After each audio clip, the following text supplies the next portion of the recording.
अच्छा बाबू, आप लोगन के बीच में हम बिंद स्टूडियो सुनील भाई के देख रेख में ये देवी गीत ये नवरात्र के महीना सामने आवत बा बाबू।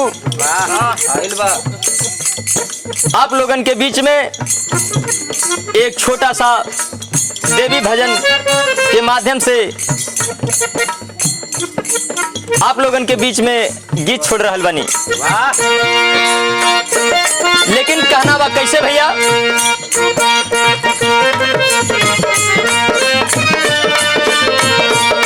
अरे झिलमिल सितारों का आगन होगा, झिलमिल सितारों का आगन होगा, रिम झिम बरसता सावन होगा।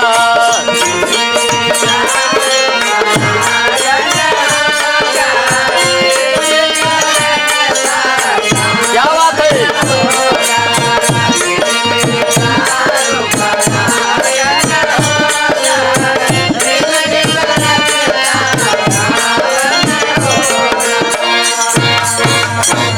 गीत का संकेत रहले बाबू। लेकिन माई यही माई के दरबार में जब दास पहुंचल बा तब अपने बाड़ी के बतौले बा कैसे भैया, अरे अदलपुरा देवी शीतला धामावा सोहाला, आइल नेवरा कर माई के पाटरा गवाला।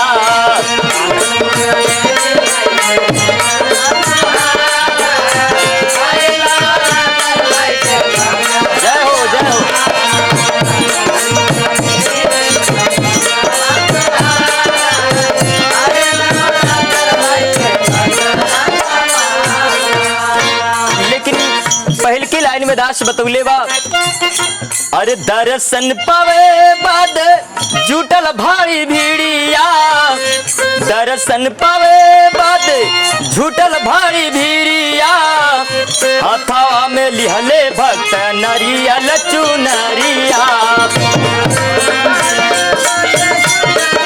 क्या बात है,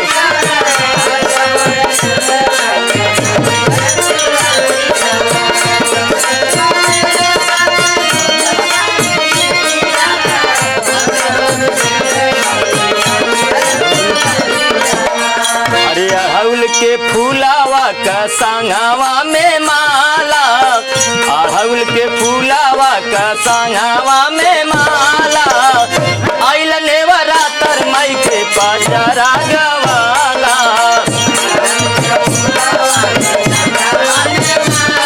जय हो जय हो,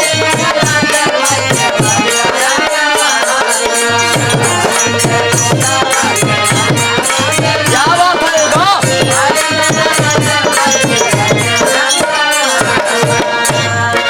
बाबू।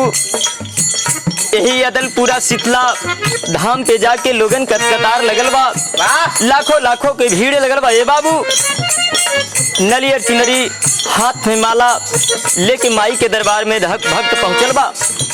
लेकिन बतौले बा कैसे भैया,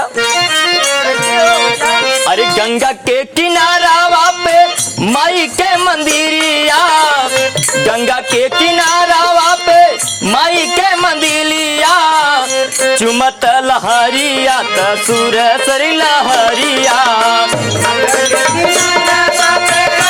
के मंदिरिया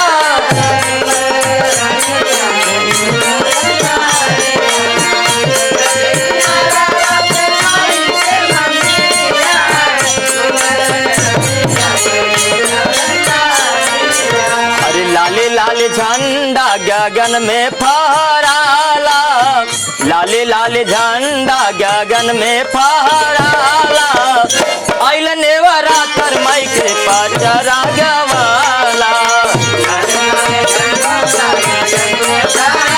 जय हो जय हो,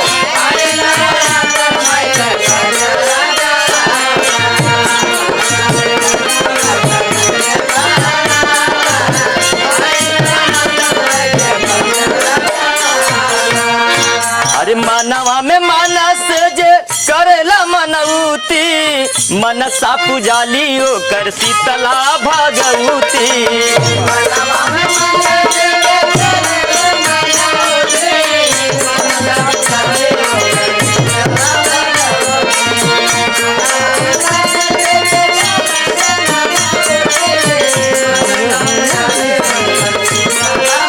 अरे दुख दूर होला जे सरनिया में जाला, दुख दूर होला जे सरनिया में जाला, आइल नेवरा कर माई के पचरा गवाला।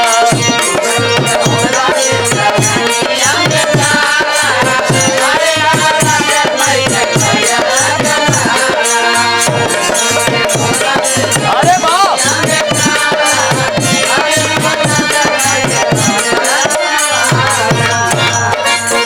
लेकिन दास अपने माँ के चौकट पर जाके अर्जी पे अर्जी लगौले भाई बाबू, और उदास माई के दरबार में कहत बा, का कहत बा भैया? अरे देवी प्रसाद बदे कौन चीज चाही, देवी प्रसाद बदे कौन चीज चाही,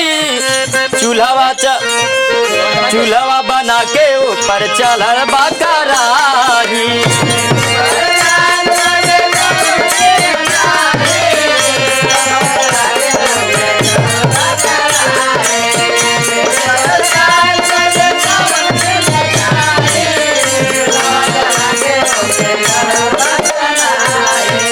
अरे हलुआ बनल बा साथे पूरी भी छानाला, हथुआ बनल बा पूरी साथे भी छानाला, आइल नेवरा कर माई के पचरा गवाला।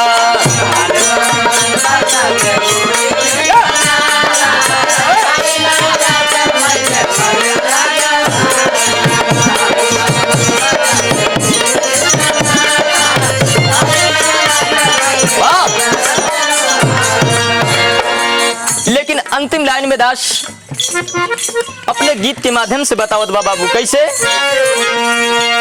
अरे सब देवी देवतन से अलगे बा माया, शीतला बनाम तबे शीतल बा छाया।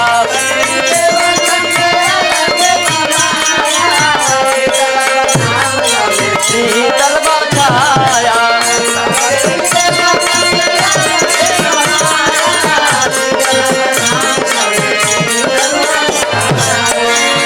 अनिल कवि श्यामू,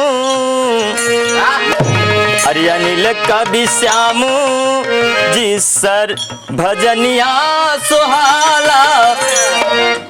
अरे अनिल कवि श्यामू जब भजनिया सुनाला, आइल नेवरा कर माई के पचरा गवाला।